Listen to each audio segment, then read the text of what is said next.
I'd like to call the meeting to order. Please stand for the Pledge of Allegiance. I pledge allegiance to the flag of the United States of America and to the republic for which it stands, one nation, under God, indivisible, with liberty and justice for all. Roll call, Jill. Frank Carini, Here. Joe Cerniglia, Here. Leah Schreiber Johnson,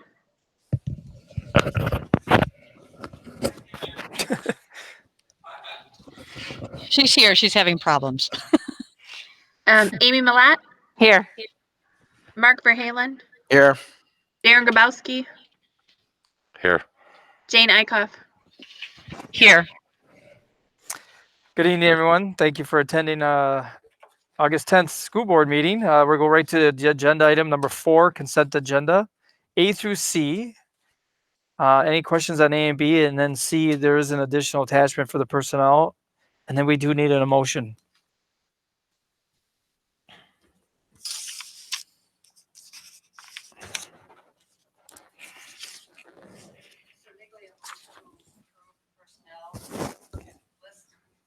I can't hear you, Cheryl. There you go. Cerniglia moves to approve the personnel agenda items. Malat second. Any discussion? All in favor, say aye. Aye. Motion passes. Number Did you 5. call for? Did you call for any nays? I'm sorry. Thank you. Any nays? I'm sorry.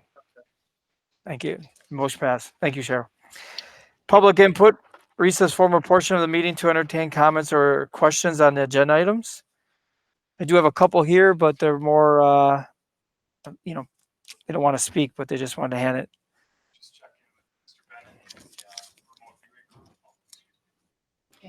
I'm sorry. I just want to check in with Mr. Bennett in the remote viewing room. Mr. Bennett, do you have anybody who wants to speak? Or Mr. Helm over at the 9th grade center? Yes, we do have one speaker here tonight. Okay, whenever they're ready, we're ready. Hello, everyone. Thank you for the opportunity to speak today. I'd like to speak to the agenda item on the long-term disability, and that I would ask that you vote for option 1, which is no change. Right now, the district is running a $2.4 million surplus. At this time, the district can afford to incur and absorb the cost of the increase of the long-term disability. I'd like to feel that I'm valued by the district. I've been here for 20 years. I'm very apprehensive about going back this school year and not knowing what the long-term effects of COVID-19 are. This is the safety net, knowing that if something were to happen, that the district has my back and will take care of me if I am unable to work. No one wants to sit home and not work. People that are on disability are on it because they're unable to work. And having given my entire career to this district and a lot of teachers that are similar, I think that it's the thing to do to take care of family. Is if family can't work, you pitch in and you help them out. And that's what long-term disability insurance is. And at this time, there's no reason why that cost of increase has to be passed on to the employees. Every cost is always passed on. There's an increase in health insurance. Our health insurance goes up. We have to pay more for drugs. We have to pay more for our prescriptions. We have to pay more at co-pays and things like that. And the district never seems to have to incur a bigger cost. It's always passed on. I'd like to see if you can make a change in that tonight, and by taking option 1 of no change in the insurance or everything stays the same, that would show that you're really willing to take care of your employees for their entire career. Thank you. Thank you. Anybody else? That is it for the district office. Do we have anyone over at the NGC? We have no public speakers at the NGC. Okay, thank you, Mr. Technology. Appreciate you being over there in the rainstorm. All right, reconvene formal portion of the meeting for board discussion and or action. We're going into number 6 into the agenda. Long-term disability insurance. Okay, Mr. Cromie is going to take over in a second here. Let him get set up. Troy, are you on as well? He is not. Okay, he is. So this was brought forth at our last meeting on the 27th.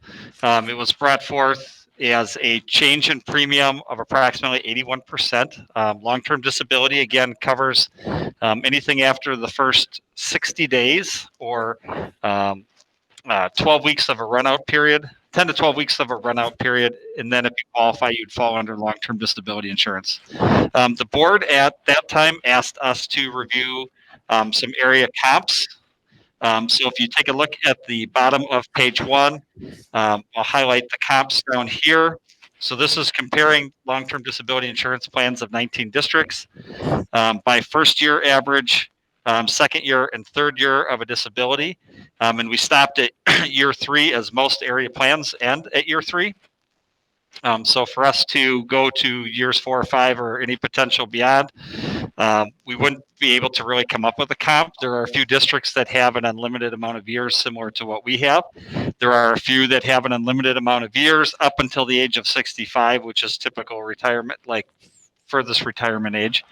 But you can see the average for first year is 78, 77 for second, and 63 for third, with the medians being 75, 75, and 70. So we have provided a couple of options to review. Option 1 would be to take our exact insurance plan with the premium increase of about 81%. So taking us from $6,800 a month to $12,300 a month. Second one is keeping our long-term insurance premiums flat, so remaining at that $6,800, $10 a month, making a change to Madison National Life. So again, changing long-term insurance carriers is different than changing your regular health care insurance.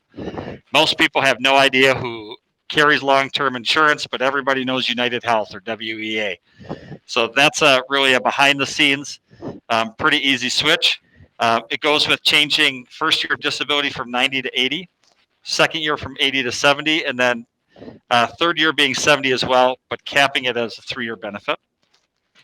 Option 2 would also keep our premium flat, change to Madison National Life, change the percentage of salary in the first 5 years to a flat 70% and cap it at 5 years. So that would be a little bit less in year 1, but an extension from 3 to 5 years. And then option 4 actually reduces our premium by $649 a month. Again, moving to Madison National Life, keeping it at 70% for years 1, 2, and 3, and capping it. So again, option 1 is keeping us exactly where we are, but premiums go up 81%. Option B has some steps for year 1 and year 2, with year 3 being the same as year 2, but capping it at year 3. C is 70% for 5 years, or 70% a year for 5 years, and option 4 is 70% a year for 3 years. Again, 1 has a premium increase, 2 and 3 are flat. Option 4 actually has a premium decrease associated with that as well. Do we have a motion?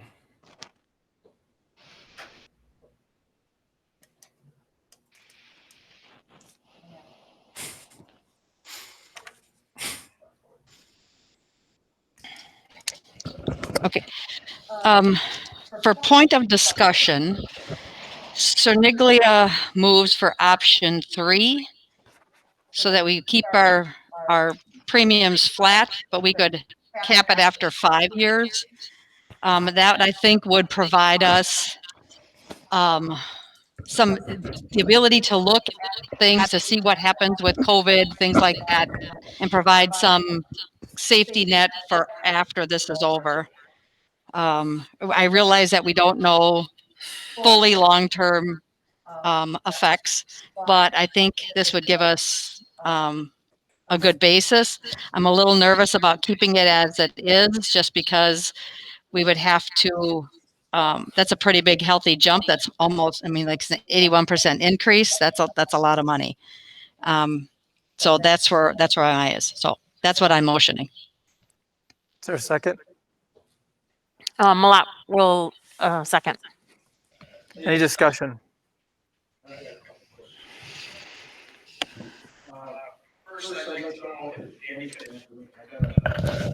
You're not on mic. It did go on, but it went off again. Am I there now? Yeah. Yep. Okay. My first question is, over the last, say, 5 years, do you have a running count of how many teachers have put in, or how many staff members have put in claims for long-term disability? Troy, do you have that answer readily available? No, I do not. Well, then I guess, yeah, I don't know if you'll be able to answer the second question either. Of the people that collected long-term disability from the district, do you know what the average length of time that they collected? Offhand, we do not know the average, but typically it's about 2 to 3 years, and then almost everybody moves to either Social Security benefit or they're able to start collecting their pension benefit at that point. So 2 to 3 years is a pretty typical maximum consideration. Well, before, the reason I asked this is before Cheryl made the motion, I kind of wanted to know those statistics, so we're not voting on something that really is a moot point at the end of the day. With a 5-year coverage, if we don't have anybody that ever goes to even 3 years, what's the point of limiting to 5 years? And it gives the same percentage of payout at 70% on number 3 as it does for number 4. And number 4, you save a lot of money. So I was just wondering, if we could get those figures before we could vote on it. Or I'd like to have everybody consider option number 4 rather than number 3.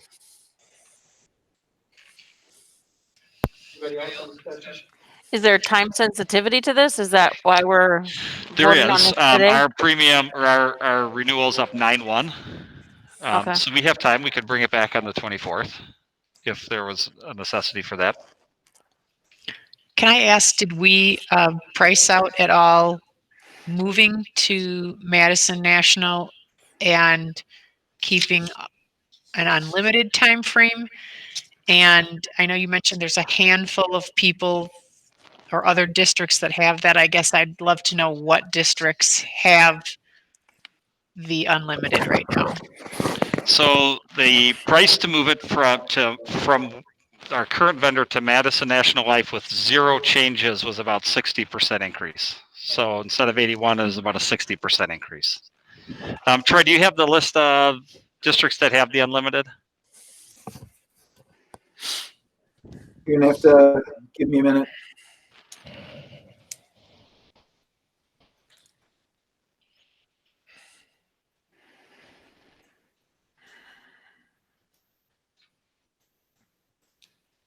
I'm gonna have to find the spreadsheet that we did the survey on.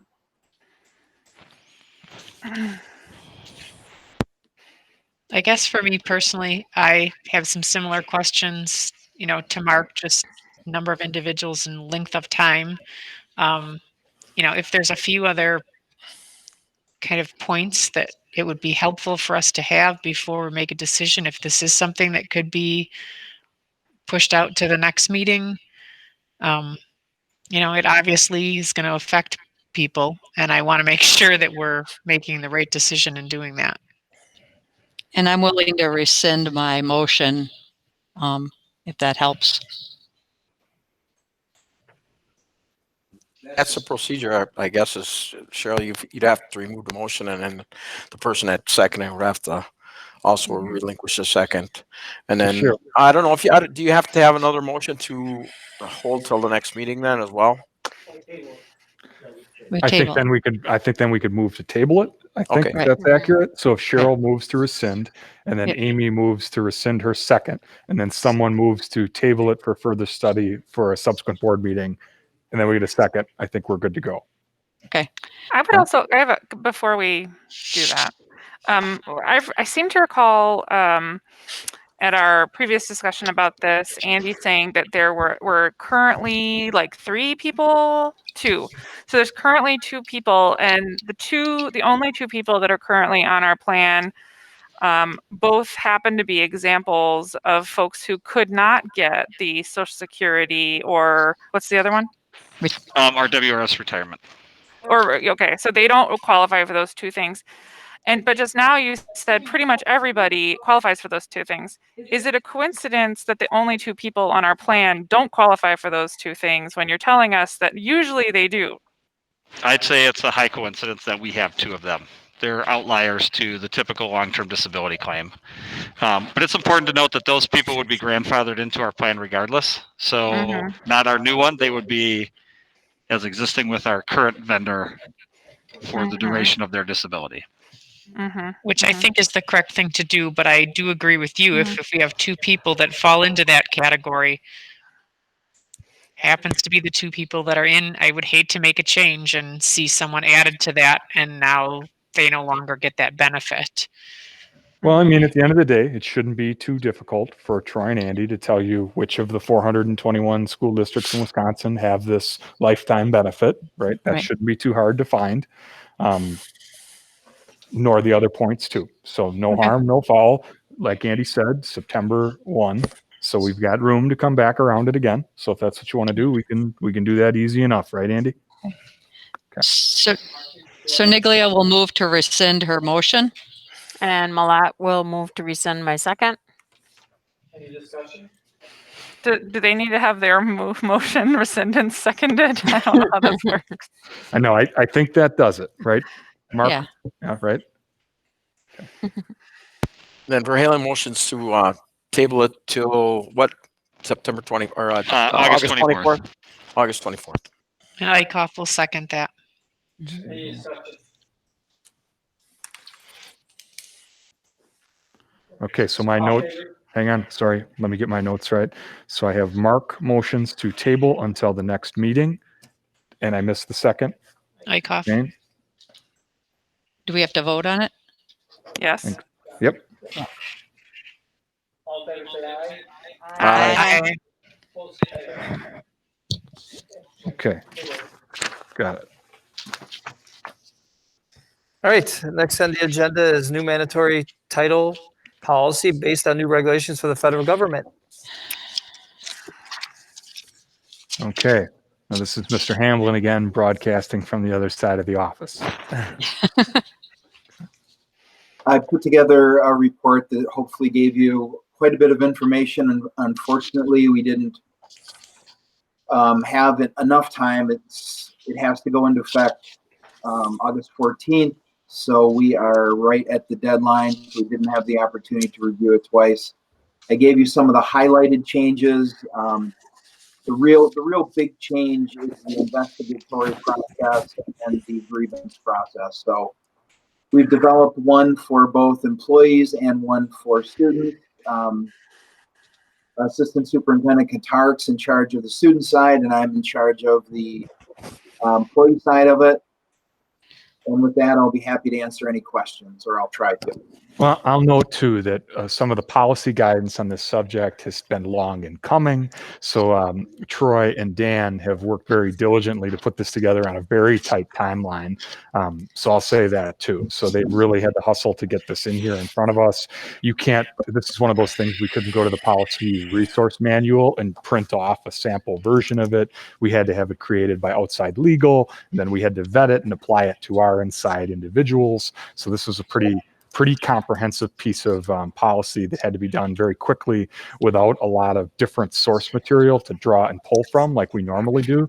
So we worked with Von Briesen, the team got around this and put it together. So despite the fact that it's an August 14th implementation date, it does, in my opinion, represent some very quick, very good work from a bunch of members of the team during a very difficult period in time to draw a couple of major members of our departments together to pull this together quickly. So I feel like I should say that before we go any further too. So Troy and Dan did a nice job on this, in my opinion. And I'm assuming that this is that every other district is in the same boat as we are. We need a motion. So Niglia moves to approve the policy as presented. Malat second. Any discussion? Okay, sorry. No worries. Yeah, my assumption is that everybody has, every other district has the same issue and going forward with this. And then also thank you very much to the people that put the time and effort into this. It's appreciated. Any other discussion? Yes, it's every school district in our country has to do Okay. something like this. Okay. And I would assume that a lot of August meetings are seeing this right now, and probably a lot of September meetings too. People hustling to Okay. get this finished as close to those deadlines as they can. Okay. So And this information will go out to parents and staff members in the, kind of telling them what's changed. and it's also part of our required annual notices. So it gets Okay. added to like a systematic, hey, this has been updated sort of Okay. list. Okay. So yes. Okay. Anybody else? Okay. All in favor, say aye. Aye. Aye. Opposed, say nay. Motion is approved. Number 7 on the agenda, informational items. First one is school safety plans. So we have a couple of new speakers presenting on these topics tonight. Like you all know Lisa Reed. She's helped me for many years with all of our safety and crisis planning. And now she's executing this work in her official capacity as district safety coordinator. And she'll be co-presenting tonight with Mr. Thielen, who is taking over the stewardship of the plan writ large. So the two of them are going to trade off a little bit tonight and walk you through some of these updates that we're doing. All right, good evening. Thank you for allowing us the next 2 hours to talk about school safety. In all seriousness, thank you for the opportunity. As Superintendent Ertl has stated, Lisa's taken over in this very critical position, has done an outstanding job in not only her vision, but collaboratively working with the team in putting together some great updates with regards to our policy 720 on the school safety plans and facility safety. So I will turn things over to her and to present the updates to this policy and things looking forward to for this school year. Thank you, Dan. Yep. So this is an informational. Your mic's not on. No, yeah.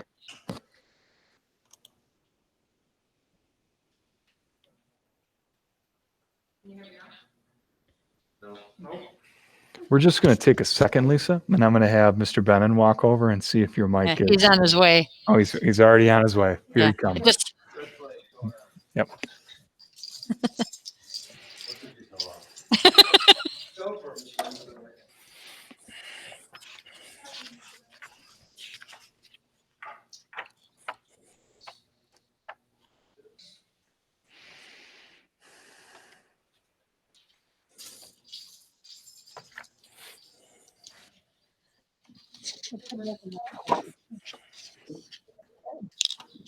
Well, he's different because the quality of the mic on this one's better. Just for you. Oh, you're such a good guy.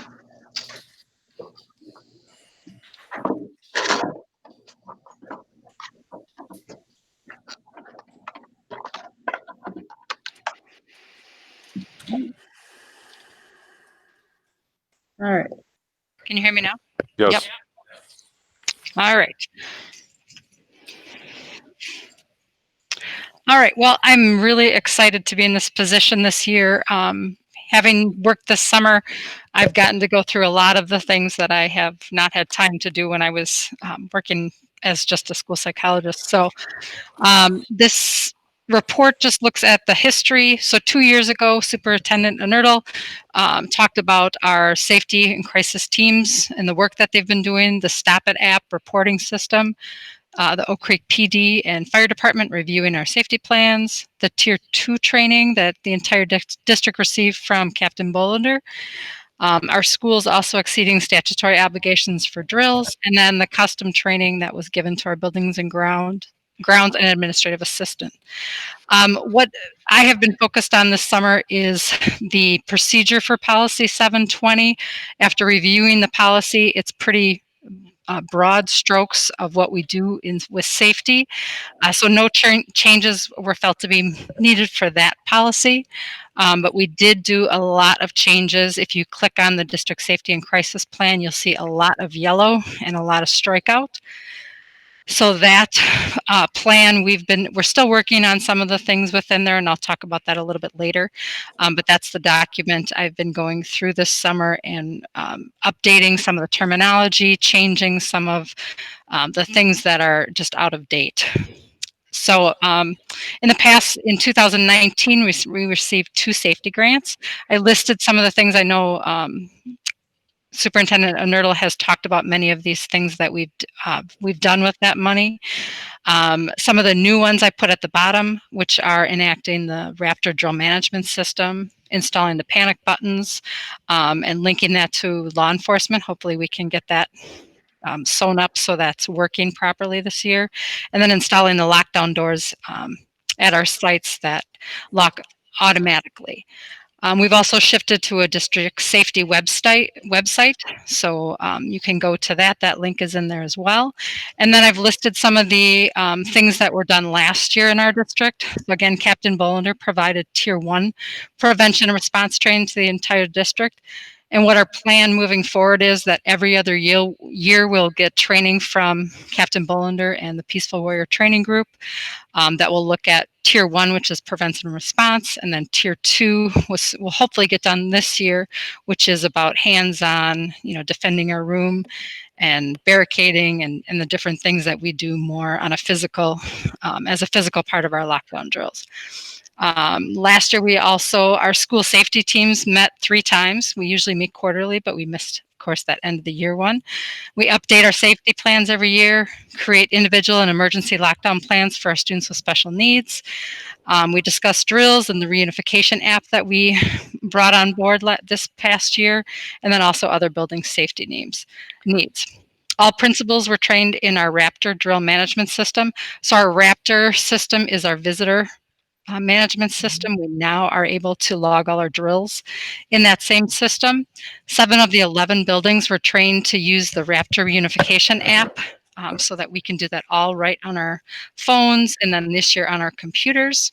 Staff attended. So the DOJ in that Act 143, we had some requirements that we needed to meet. So all staff completed a couple hours of trauma-informed care, trauma-sensitive school training. Most members of the building threat assessment teams attended a 1-day school violence threat assessment team training, and then more than 10% of our staff attended a 12-hour adolescent mental health training. Our threat assessment was updated, and then the forms that are provided by the DOJ were incorporated into our comprehensive guidelines. We actually do a little bit more than what the DOJ requires. So we just added some of the questions and the pieces of their forms that we like to our own. And then we conducted our second annual safety week, which was again a greatly received by students and their parents. And then we achieved storm ready certification from the National Weather Service. Act 143 requirements from 2017, we still have to complete these things.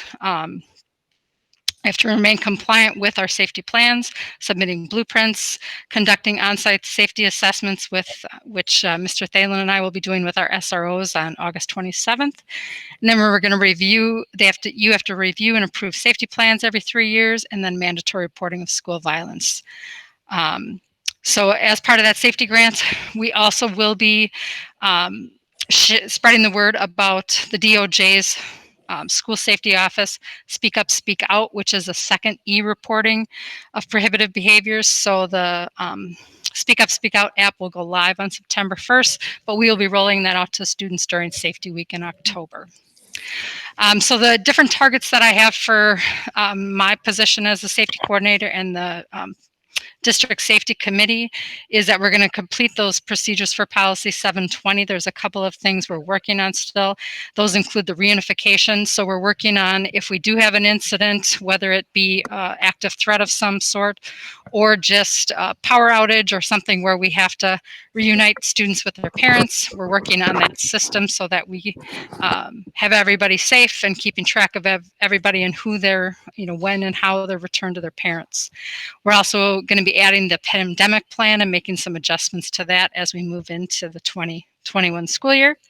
And then I've just listed the things that we've updated. So if you go into that procedure for Policy 720, you're going to see changes to the building security guidelines, group facility use, threat assessment, lockdown drills, emergency kits, school safety and crisis plans. We've added role definition and responsibilities. active threats, lockdown procedures, guidelines to help staff prepare, student injury report, and then post-vention plans and suicide plans are being reviewed and updated for students, service staff to utilize. Building safety teams will be meeting quarterly. And like I had said before, the district Speak Up, Speak Out will be added as another reporting system, anonymous reporting system for us. We will roll that out during Safety Week, which is October 26th through the 30th. We do already have the Stop It app. For right now, we're going to keep both in place and then see how those two fare out, if we can drop the Stop It app or if we're going to keep both of them. The DOJ's feeling is the more ways that kids can report, the better. Safety Week, October 26th to the 30th. We're going to do the safety lessons again, 4K through 12th grade. And then again, that police presentation for the elementary school students. Our threat assessment is going to add a digital component. Myself and Jenny Hanlon, one of our social workers, have been attending some all-day seminars or webinars on digital safety components, which is a major undertaking with all the different ways that online things can give us some clues to something bad that could happen. So hopefully we can help stop anything that we might be hearing over the internet. The Raptor drills will be logged in the Raptor app by principals, and then all schools will also be trained in the Raptor Reunification app and using that app during their drills. 7 of the 11 have already been trained. Reunification plans will be established, and those will be added to the building plans. I'm also working on 3 reunification kits are being created that will have equipment that will take to a site in the event of an active threat. With renovations, we'll be updating our rally points, and those are where the kids are trained to go if there is an emergency, and that way law enforcement and other staff members from other buildings know where to go to help in an active threat situation. And then one of my big goals is also to attempt to get more treat and go kits for the middle and high school levels. I'd like to try and do some letters to some businesses, because all of our elementary schools have them in every classroom, but I think we have about 30 kits at the high school right now, which is obviously a big concern to myself. And I did share that with Captain Bolander, and he's already talking about what he wants to donate for that. So hopefully together we can get some more funds for that. And then, like I said before, Tier 2 active threat training was supposed to occur in the beginning of August, but obviously with our needs with this pandemic, it will be rescheduled. And then Tier 1 prevention response will be provided to new staff. Site-based safety assessments will be completed with the Oak Creek Police Department. And then I also want to be working on some memorandums of understandings with our evacuation sites, because I think obviously if 400 kids show up at the door, they're not going to turn us away, but I want to make sure that we have some understandings that we may be coming to you in a situation so that they know that that's kind of the plan for us. And then, of course, we'll convene the District Safety Committee, which is myself, Assistant Superintendent Thalen, and Jenny Hanlon. And then I'm going to continue to be an active member of the City of Oak Creek Emergency Operation Command. Any questions for me? I'm assuming that if we are, if either some or all of our students are online, that would we still do these presentations? Because even if we're all online, there would be value to them once we come back. So, or even just tweaking things for discussion about safety in their own home or something of that nature. Absolutely. My feeling is we would probably do like a Loom presentation with the student lessons for the different levels. Students have seen it before and they're like, oh, are we going to get a new video? Which no, because that was a huge undertaking when we did that. But I do feel if we come to October and we are unfortunately all online, or some of our kids are online, I would record. We have some wonderful kindergarten teachers in our district who I would love to record anyways, because they do such a phenomenal job, and share that with them. So we'll definitely be putting something together if we have to go online for that, or we may push that back. We've done that in the past. I think our first one was in February, if I'm remembering correctly. So if we need to push that back so we have that in person where they can ask questions and things like that, I just think it's important to be in front of them. And I don't like to wait. We don't like to wait too long, but if we need to, we certainly could do that as well. Right. And as Ms. far as like Reed? as far as like I'm the sorry. pandemic plan, are you talking like individuals, like if a student would have to go home because of quarantine or something of that nature? Or are we talking about like we're shutting down the building kind of a pandemic? More like what we put in place back in March. We Okay. just have added right now what Dr. Kujawa had shared with us with what was kind of in place for March. How we'll tweak that will kind of depend on how we open.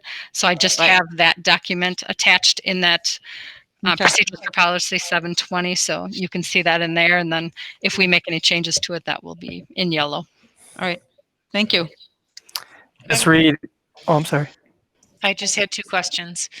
Yes. One was in the Treat and Go kits. Are there things in there that expire, and how do we update those?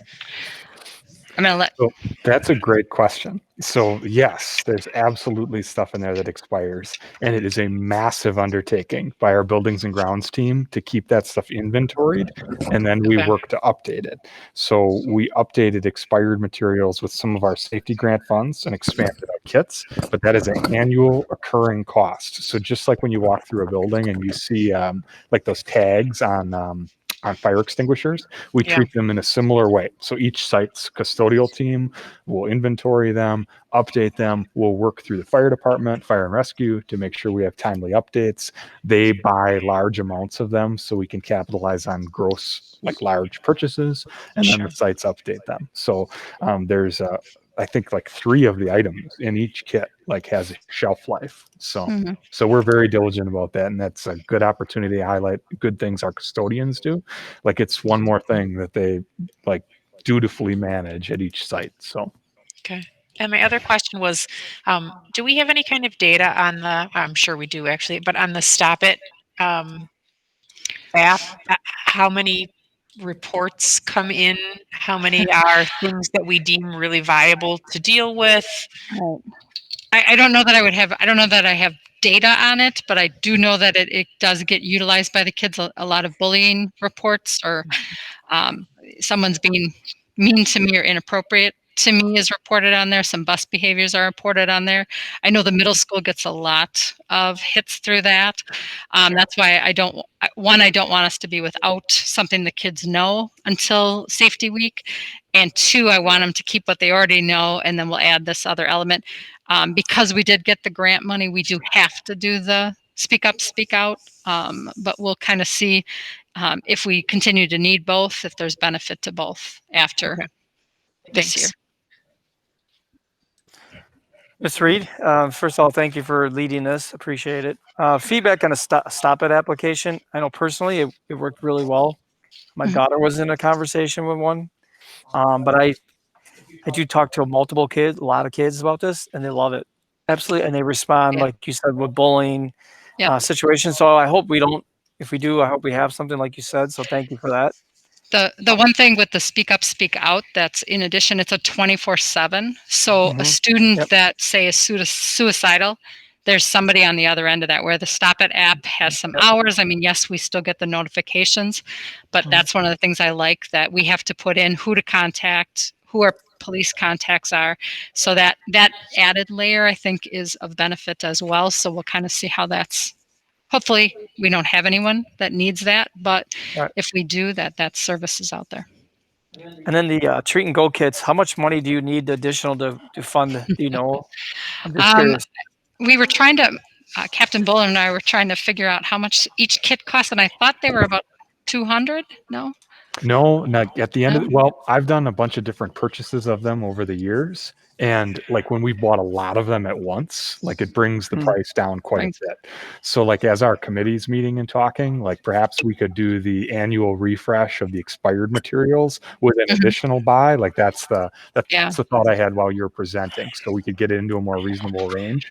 We got that price to come down pretty far. Like I was going to off the top of my head say it was under $100 a kit. Really? Oh, okay. You know, and I very well could be wrong. I wasn't prepared to speak on them tonight, but that just sticks in my head. But that very well could be because I was buying a huge amount of them at one time during. And maybe the initial cost was a lot more for one kit at a time. Right. And what we had done historically was work with building principals and custodians to put them in strategic locations throughout the secondary sites. A lot of times PTOs or some match funding, we were able to get higher ratio numbers at elementary schools.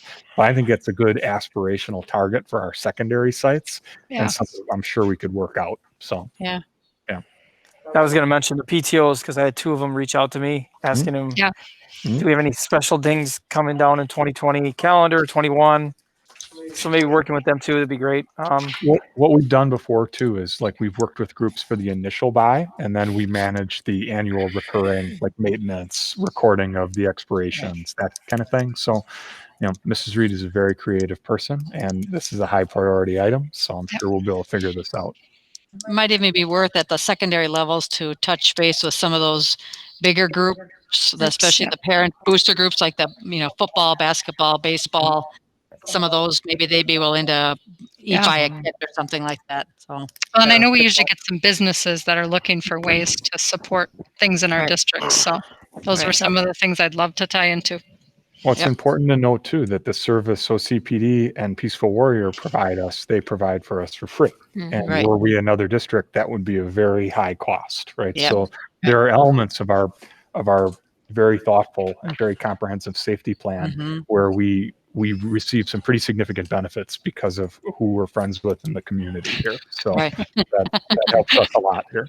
Yeah. And then last one, Mrs. Reed, I just, are you going to connect with the special ed, maybe the group, and talk about how this can be presented and well, one of the things I did for this year is I made a template of what I use at my building. In my building, we have, it's a section for all our kids with special needs. If you look on when you look at that like 70-page document and you see the template that's in there, I've put that in there so that every building, and that's one of the things I'm asking every building to do, is put a picture of the students that have special needs. And it's not necessarily just our special ed students. It could be a child with asthma or diabetes and things like that.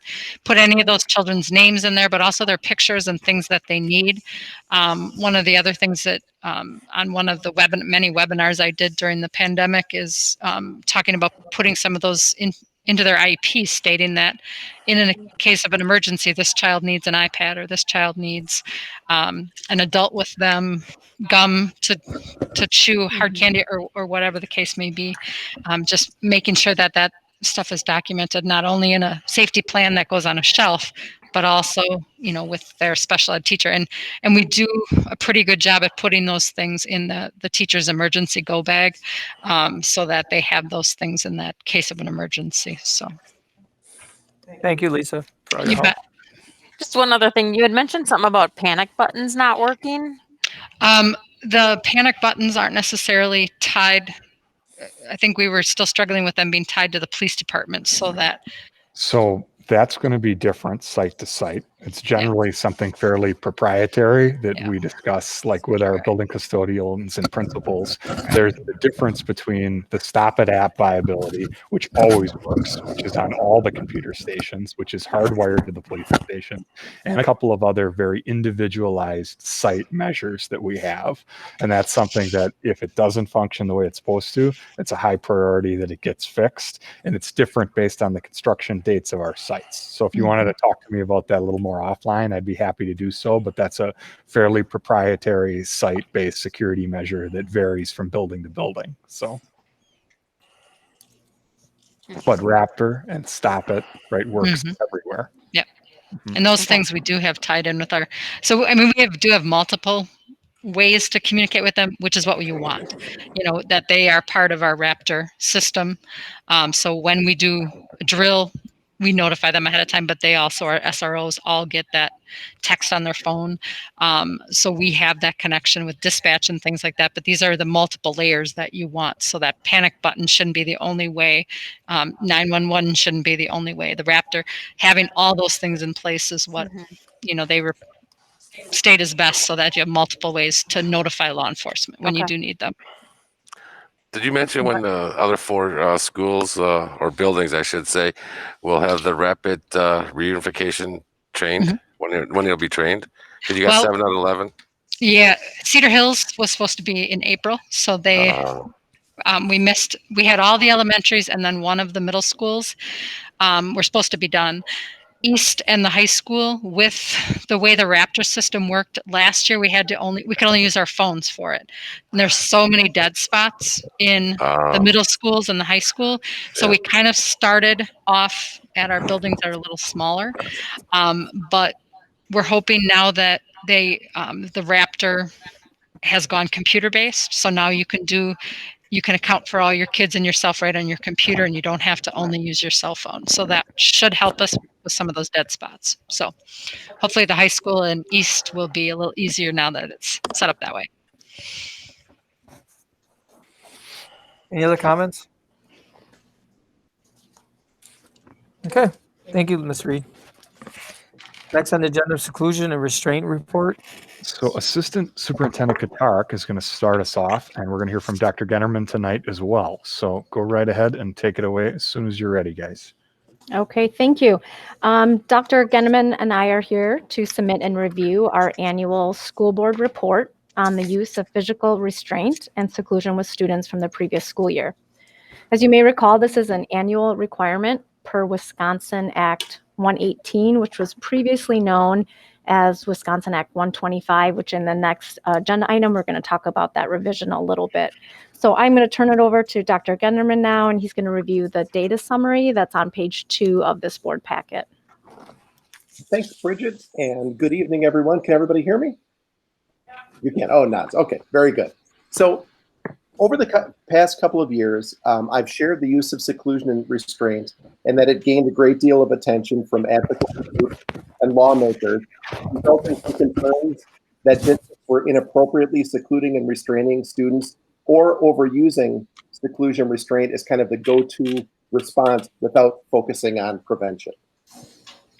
On September 1st, 2012, Act 125 went into effect, which addressed the use of seclusion restraints within the school. And the law recently revised, which I'll be addressing momentarily with the policy update. And while there are a number of changes based on that update, the core elements remain similar in terms of the use of seclusion and restraint being prohibited. Now, that's pretty strong language, but that's the language that they intend. Prohibited, except under some very narrowly defined circumstances. And those circumstances are unchanged. The circumstances are that a student's behavior presents a clear, present, and imminent risk to the physical safety of the student or others. The use of seclusion or restraint is the least restrictive intervention feasible, which means if there's anything else that you can do, you go to that first. And finally, that the individual restraining must have district-approved training to help ensure the safest possible situation for the student and the staff. Act 125, which is now 118, also outlines reporting requirements, which include specific parent notification and documentation requirements, as well as the annual school board report, which is what you're receiving this evening. So just as a very, very quick review, physical restraint, when we talk about that, that refers to restriction that prevents or reduces the ability of a student to move freely. So it is holding a student and not allowing them to move. Seclusion refers to involuntary confinement of a student apart from other students in a separate room or area, and the student is physically prevented from leaving the area. And what's important about seclusion is when we talk about seclusion, the key words are involuntary confinement. So the use of things like timeout or other interventions where the student either self-selects or selects with teacher encouragement to separate from peers is not considered seclusion, can actually be considered a very good strategy for students. And so we've tried to be really clear about what seclusion is and what it is not. The situation report provides that outlines the total incidences of physical restraint and seclusion, the total number of students restrained and secluded, and the number of students with disabilities that were restrained or secluded. As indicated, last year, as of mid-March, when our schools closed, we had 80 incidences of physical restraint and 77 incidences of seclusion. There were 26 unique students that were physically restrained and 19 unique students that were secluded. And so by unique, I mean different students. So it's not the same student that was restrained or secluded more than one time. In both cases, the majority of students, 18 and 12 respectively, were students that were identified as students with special education needs. You'll also notice that the vast majority of incidences occur at the elementary level, which is very typical. For the board's request last year, I think, Cheryl, you had actually asked if I could include a chart that compares the number of incidents of seclusion and restraint by year since I've been reporting to you. So because that isn't something I included last year. So you can see in 16 and 17, that was that was the first year that I reported to the board. We had a total of 264. In 2007 and 18, we actually went up a little bit. But then last year, we went down quite significantly, and we had put quite a few things in place. And so I was delighted to see that number go down. And obviously, the ideal number is 0, but we're working in the right direction. Unfortunately, because last year was shortened due to COVID, I'm not able to report whether the reduction in the number of incidences over the last 2 years continued this year. It's not really a linear path. There are some times of the year where you tend to get more seclusion or restraint, and times you get a little bit less. So it's hard for me to say, well, if we had X amount at this time, that would mean by the end of the year we would have this amount. It would be honestly, it would be a total guess. What I can share is that over the past 3 years, we've taken a lot of very proactive steps in order to reduce the use of seclusion and restraint. This past year, a couple of our top actions included really, diving in full. We have a very robust process that we use to evaluate students who struggle with behavioral issues, and we take that information and we develop very meaningful, very effective, and very targeted intervention plans. So that was a very important part of our process. We've also, you're familiar with the DESA assessment, which we talked about before. And so we use that assessment to help identify students who may benefit from additional support. And then we access our student services staff to work directly with the students, but then also to help support the teachers as well, who may need some support in working with the child who's struggling. And then finally, we were able to make a significant investment resulting from our mental health grant to purchase high quality resources to support the social, emotional, and behavioral development of our students. So I'm very proud of the steps that we've taken as a district to identify and effectively intervene to support students versus simply responding. And that's, the reason that this all came about is because in too many places, too often, districts were simply responding and not really thinking about how do we stop this from happening.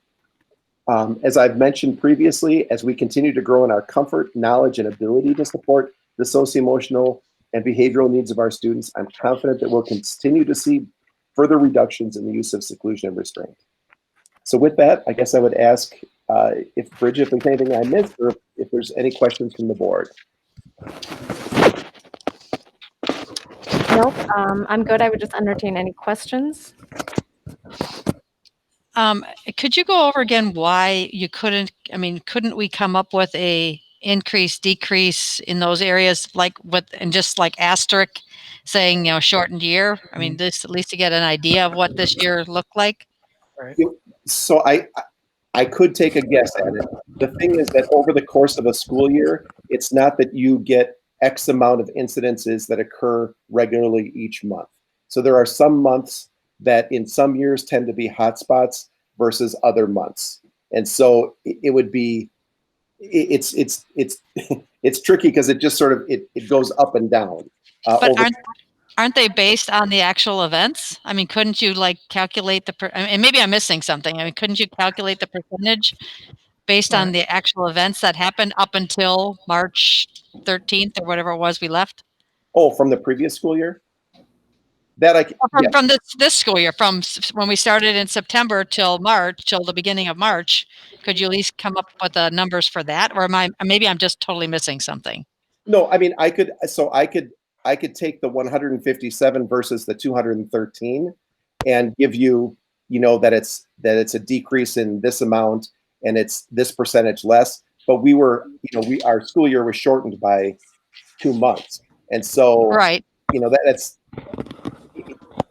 That's quite a, I felt like giving that to you would okay. Make it could make it appear that, things had really improved significantly, but I can't tell you that I mean, the number's Okay. obviously quite a bit lower, but Okay. I guess I want it to be an apples to apples, comparison for you.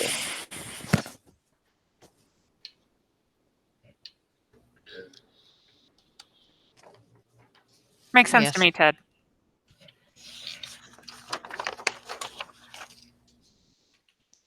Good. All righty. All right. And, well, Thank you, Ted.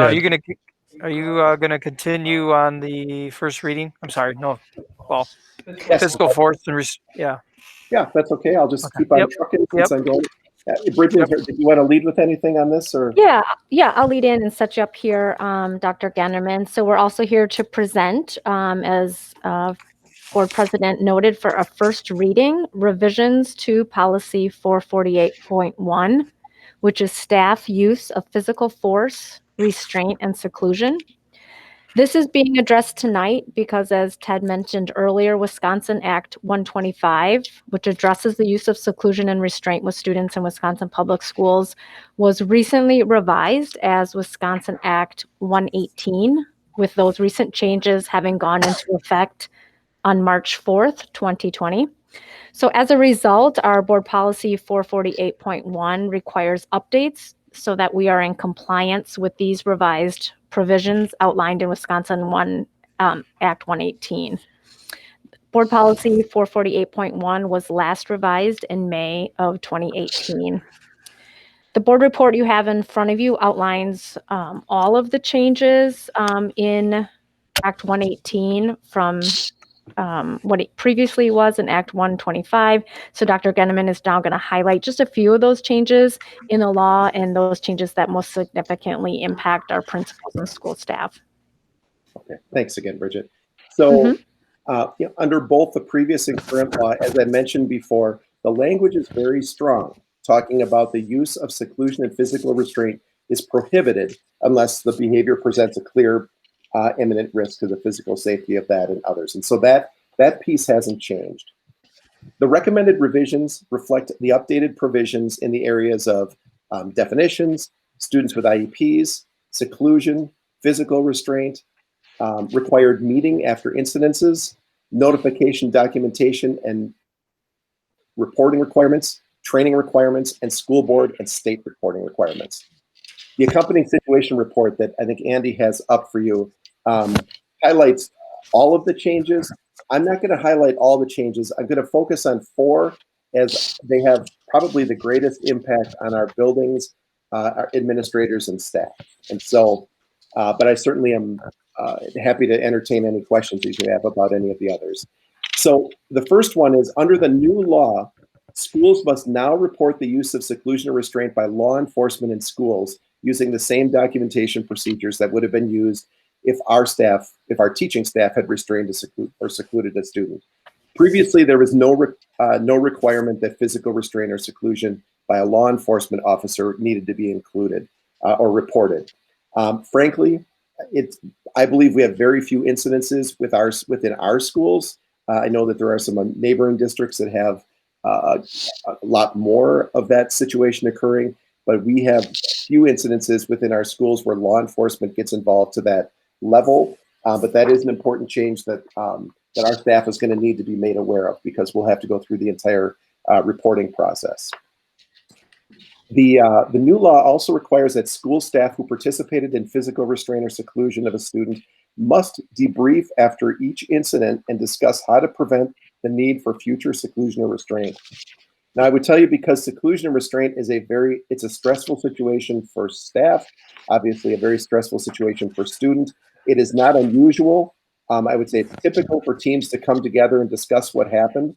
But the new law is more specific in terms of really asking teams to review what happened with the expectation that teams really think collaboratively about how this can be avoided in the future. It's a more thoughtful, directed conversation, maybe a little less about how are you feeling, and more about, what led up to what occurred, how could we prevent that in the future? What training might the teacher benefit from? What additional services might the student benefit from? So I would say it's a more targeted conversation. which I think is an excellent add to the law. The new law also requires that a report of the incident be sent home to parents. Previously, it was required that parents were notified of the incident and that they were told that a report was available if they so choose to receive it. It's now a requirement that a report is sent home to parents. It's been, I believe, our standard practice to send reports home to parents. Anyhow, we want to be very transparent with parents, but this will ensure that, and after any incident, that occurs. And finally, pardon me. Finally, the new law requires that after a second incident of seclusion or restraint within a school year for a student with a disability, so a student with an IEP, that IEP team must meet within 10 days to review the IEP, and that IEP must include appropriate positive behavioral intervention supports based on a functional behavioral assessment. So previously, this is an interesting change, but again, I think a good one. Previously, the law required that IEPs addressed if we believe that there was potential for the use of seclusion or restraint, or if a student had been secluded or restrained, the IEP team had to come together and meet. What wasn't there was the expectation that after 2 incidences, the team come back around and actually hold an IEP meeting to discuss what needs to change. So that's the biggest change for our teams, frankly. So after 2 incidences, the IEP team has to come together and meet as a team and talk about what needs to be done, what services need to be provided, what needs to be done differently, so that the student doesn't require seclusion and restraint in the future. I'm summer cold, my apologies. It's terrible. Right now when you cough in any crowd, everybody looks at you. I get a summer cold pretty much every year. It's just bad timing for the year. So I'm pleased to say, while all the changes are now legal requirements, practices such as regular debriefing with staff, focusing on positive behavior interventions and supports, really using that FBA process and being transparent has been a pretty standard practice within our district. Last week, building principals were provided an overview of the new seclusion and restraint expectations. However, we'll be obviously providing a more in-depth presentation and training to all principals, student services staff, and teaching staff, so that we continue to not only meet the letter of the law, but also the spirit of the law as well. With that, are there any questions I can answer for the board, or Bridget, is there anything that you think I could have covered more completely that would be helpful? Nope, I think it was great. I think the use of a point for the board to keep in mind, use of seclusion and physical restraint with students continues to be a top priority agenda item for advocacy and parental groups in the state. So it's something that we want to continue to make sure we're staying on top of, that we're training our staff appropriately. And like Dr. Genneman mentioned, that we're really focused on prevention and working with school staff and families so we can avoid situations of reaction. And I think that's the best change in the spirit of the law, is that focus on education and prevention, all in support of keeping students safe. Absolutely. Any questions? Okay, thank you, everyone. Thank you. Turn over to Andy at the July report. Frank, 1 second. Okay, real quick, I'll just look through this again.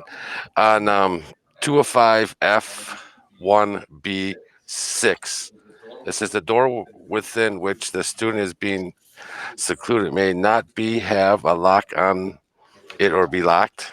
Does that sound right? That does sound right?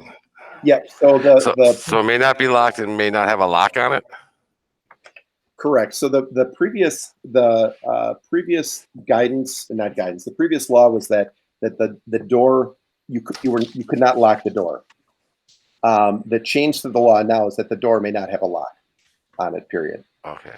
All right, thanks. Sure. Anybody else? And for what so I guess one last comment is we've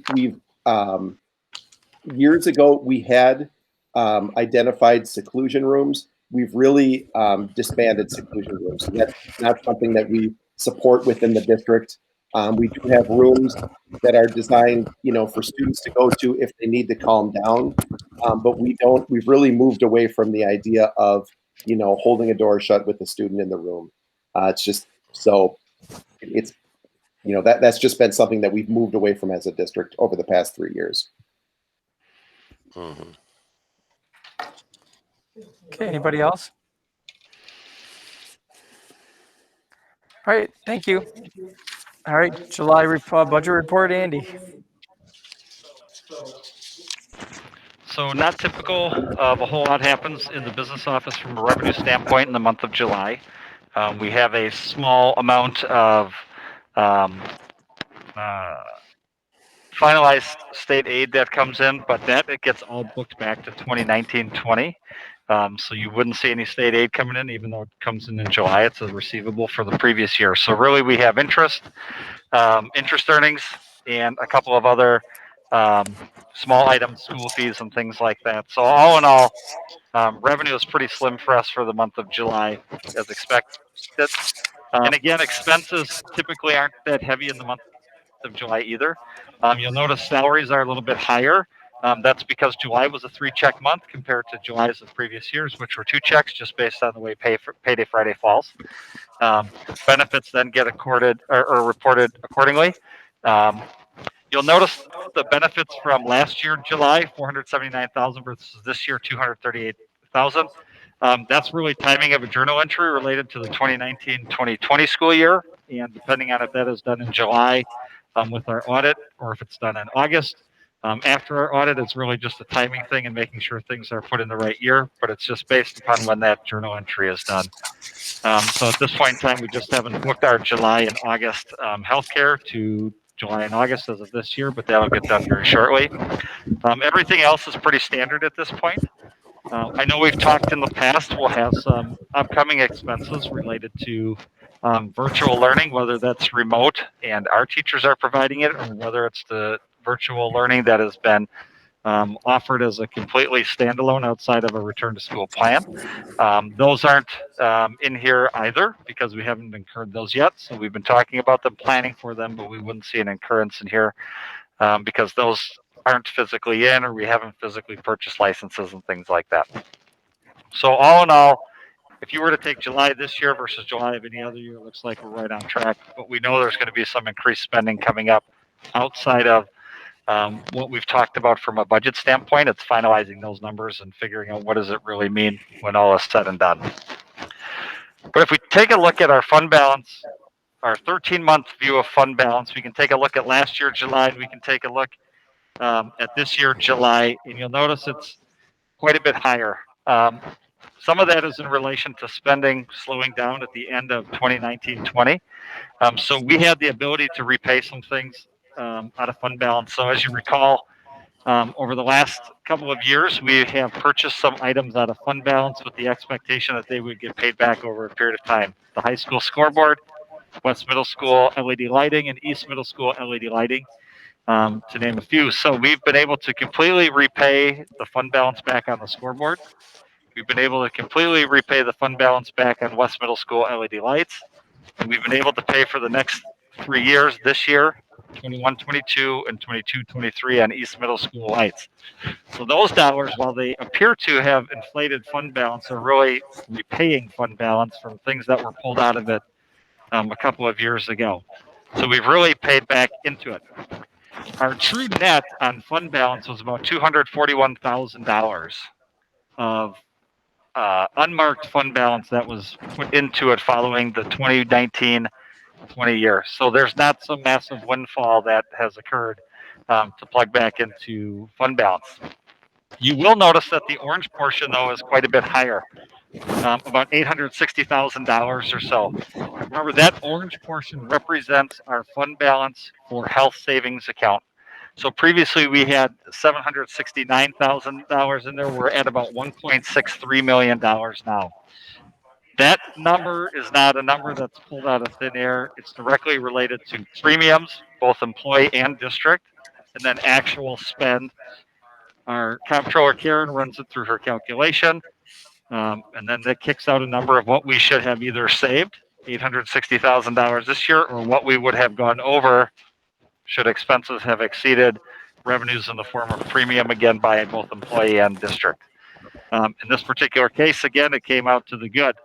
We have talked in the past a couple of times how between March and June, there was a lot of elective items that kind of went by the wayside, simply because hospitals and clinics and doctors' offices were really focused on COVID testing and really limiting the number of contacts that they had to limit the amount of opportunity for the disease to travel. We expect those to go up in 2021. The current situation is really putting another wrench into that thought process. So we'll be tracking healthcare spend July, August, September. Really, as long as these numbers stay inflated, we'll be tracking that as well. As those types of procedures are starting to get put back into clinics and hospitals, but not at the rate we would have expected, say, back in April or May. But all in all, again, only $241,000 was added back into fund balance that was unexpected or expected to be replaced. So it's important to note. The good thing about adding or being able to pay off the West Middle School lights and 3 years of East Middle School lights is that adds money right back into our operating cost. So every year we were expecting to slow down our expenses so we could repay $90,000, $90,343 to be exact. So for the next 3 years, we'll be able to put that right back in. And then for the 23-24 school year, we'll expect to pay about the $45,000 we had earmarked for East for the next 7-8 years after that. So I think we took that out on about 14 years. So we'll be putting that back in. But again, that's 23-24. So we were able to cover 2021, which we think there's going to be a budget repair bill. And we were able to cover the next 2 years of the biennium by being able to refund that now. Awesome. Thank you. Any other questions?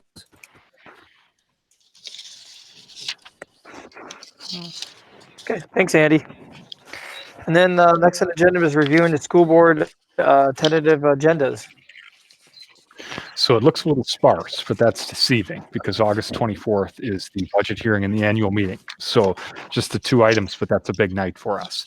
And I would expect the September 14th agenda to continue to grow. Like, for example, the LTD now has to appear on there and other things leading up to the beginning of the school year. So just a couple of bullets there, but it's early, folks, and we're in a busy year right now. Yeah. All right. Motion to adjourn. Before we make a motion to adjourn, I would just like to request that at the next board meeting, all board members wear their masks as ordered. It's a state mandate. And it doesn't set a good example for our students if board members who voted to put this into place as part of our policy are not wearing their masks. So, Mr. Nigley moves to adjourn. Motion taken. Is there a second? Second. Thank you, Leah. I Any was looking discussion? for my unmute button. Any discussion? All in favor, say aye. Aye. Aye. Aye. All say nay. Thank you for everyone. Have a great night. Thank you.